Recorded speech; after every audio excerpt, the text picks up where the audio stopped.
ओम तत्सत। श्री गणेशाय नमः। श्रीमद्भागवत महापुराणम चतुर्थ स्कंद अथ पंचदशो अध्याय। महाराज पृथु का आविर्भाव और राज्याभिषेक। श्री मैत्रेय जी कहते हैं कि विदुर जी, इसके बाद ब्राह्मणों ने पुत्रहीन राजा वैन की भुजाओं का मंथन किया।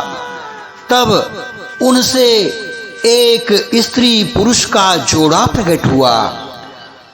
ब्रह्मवादी ऋषि उस जोड़े को उत्पन्न हुआ देखकर उसे भगवान का अंश जान बहुत ही प्रसन्न हुए और बोले, ऋषियों ने कहा, यह पुरुष भगवान विष्णु की विश्वपालिनी कला से प्रकट हुआ है और यह स्त्री उन परम पुरुष की अनपायनी कभी न अलग होने वाली शक्ति लक्ष्मी जी का अवतार है।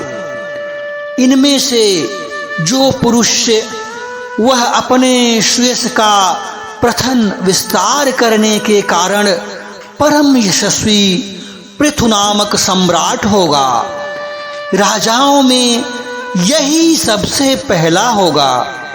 यह सुंदर दांतों वाली एवं गुण और आभूषणों को भी विभूषित करने वाली सुंदरी इन पृथ्वी को ही अपना पति बनाएगी। इसका नाम अर्ची होगा। पृथु के रूप में साक्षात श्री हरि के अंश ने ही संसार की रक्षा के लिए अवतार लिया है और अर्श के रूप में निरंतर भगवान की सेवा में रहने वाली उनकी नित्य सहचरी लक्ष्मी जी ही प्रकट हुई हैं। श्री मैत्रेय जी कहते हैं कि विदुर जी, उस समय ब्राह्मण लोग पृथु की स्तुति करने लगे। श्रेष्ठ गंधर्वों ने गुणगान किया, सिद्धों ने पुष्पों की वर्षा की, अप्सराएं नाचने लगीं। आकाश में शंख, तुरही, मृदंग और दुंदुभी आदि बजने लगे।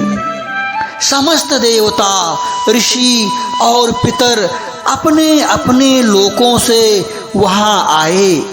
जगत गुरु ब्रह्मा जी देवता और देवेश्वरों के साथ पधारे। उन्होंने वेन कुमार पृथु के दाहिने हाथ में भगवान विष्णु की हस्तरेखाएं और चरणों में कमल का चिन्ह देखकर उन्हें श्री हरि का ही अंश समझा, क्योंकि जिसके हाथ में दूसरी रेखाओं से बिना कटा हुआ चक्र का चिन्ह होता है वह भगवान का ही अंश होता है। वेद व्यापी ब्राह्मणों ने महाराज पृथु के अभिषेक का आयोजन किया। सब लोग उसकी सामग्री जुटाने में लग गए। उस समय नदी, समुद्र, पर्वत, सर्प, गौ, पक्षी, मृग, स्वर्ग, पृथ्वी तथा अन्य सब प्राणियों ने भी उन्हें तरह तरह के उपहार भेंट किए।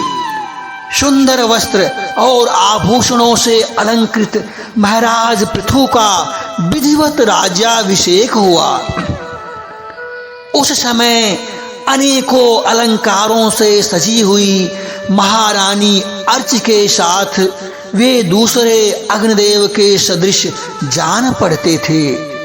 वीर विदुर जी, उन्हें कुबेर ने बड़ा ही सुंदर सोने का सिंहासन दिया तथा वरुण ने चंद्रमा के समान श्वेत और प्रकाशमय छत्र दिया, जिससे निरंतर जल की फुहियां झरती रहती हैं। वायु ने 2 चंवर, धर्म ने कीर्तिमयी माला, इंद्र ने मनोहर मुकुट, यम ने दमन करने वाला दंड, ब्रह्मा ने वेदमय कवच, सरस्वती ने सुंदर हार, विष्णु भगवान ने सुदर्शन चक्र, विष्णुप्रिया लक्ष्मी जी ने अविचल संपत्ति, रुद्र ने 10 चंद्राकार चिन्हों से युक्त कोश वाली तलवार, अंबिका जी ने 100 चंद्राकार चिन्हों वाली ढाल, चंद्रमा ने अमृतमय अश्व त्वचा, विश्वकर्मा ने सुंदर रथ, अग्नि ने बकरे और गौ के सींगों का बना हुआ सुदृढ़ धनुष, सूर्य ने तेजोमय बाण, पृथ्वी ने चरण स्पर्श मात्र से अभिष्ट स्थान पर पहुंचा देने वाली योगमयी पादुकाएं, आकाश के अभिमानी देव देवता ने नित्य नूतन पुष्पों की माला, आकाश विहारी सिद्ध गंधर्वादि नाचने गाने बजाने और अंतर ध्यान हो जाने की शक्तियां, ऋषियों ने अमोघ आशीर्वाद, समुद्र ने अपने से उत्पन्न हुआ शंख तथा 7 समुद्र, पर्वत और नदियों ने उनके रथ के लिए बेरोक टोक मार्ग उपहार में दिए। इसके पश्चात सूत, मागध और बंदीजन उनकी स्तुति करने के लिए उपस्थित हुए। तब उन स्तुति करने वालों का अभिप्राय समझकर वेनपुत्र परम प्रतापी महाराज पृथु ने हंसते हुए मेघ के समान गंभीर वाणी में कहा। पृथु ने कहा कि सौम्यसूत, मगध और बंदीजन, अभी तो लोक में मेरा कोई भी गुण प्रकट नहीं हुआ है, फिर तुम किन गुणों को लेकर मेरी स्तुति करोगे? मेरे विषय में तुम्हारी वाणी व्यर्थ नहीं होनी चाहिए, इसीलिए मुझसे भिन्न किसी और की स्तुति करो। मृदुभाषियों, कालांतर में जब मेरे अप्रगट गुण प्रकट हो जाएं, तब भरपेट अपनी मधुर वाणी से मेरी स्तुति कर लेना। देखो, श्रेष्ठ पुरुष पवित्र कीर्ति श्री हरि के गुणानुवाद के रहते हुए तुच्छ मनुष्यों की स्तुति नहीं किया करते। महान गुणों को धारण करने में समर्थ होने पर भी ऐसा कौन बुद्धिमान पुरुष है जो उनके न रहने पर भी केवल संभावना मात्र से स्तुति करने वालों द्वारा अपनी स्तुति कराएगा। यदि यह विद्याभ्यास करता तो इसमें अमुक अमुक गुण हो जाते। इस प्रकार की स्तुति से तो मनुष्य की वंचना की जाती है।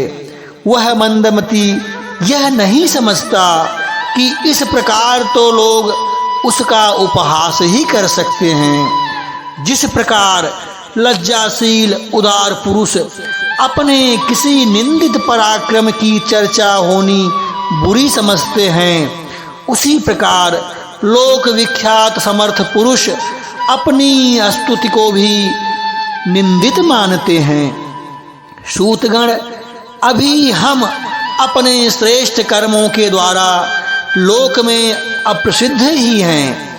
हमने अब तक कोई भी ऐसा काम नहीं किया है जिसकी प्रशंसा की जा सके। तब तुम लोगों से बच्चों के समान अपनी कीर्ति का किस प्रकार ज्ञान कराएं। श्रीमद्भगवते महापुराणे पारमहंसा संहिताया चतुर्थ स्कंदे पृथुचरिते 15 अध्याय संपूर्णम्। बोलो वृंदावन बिहारी लाल की जय।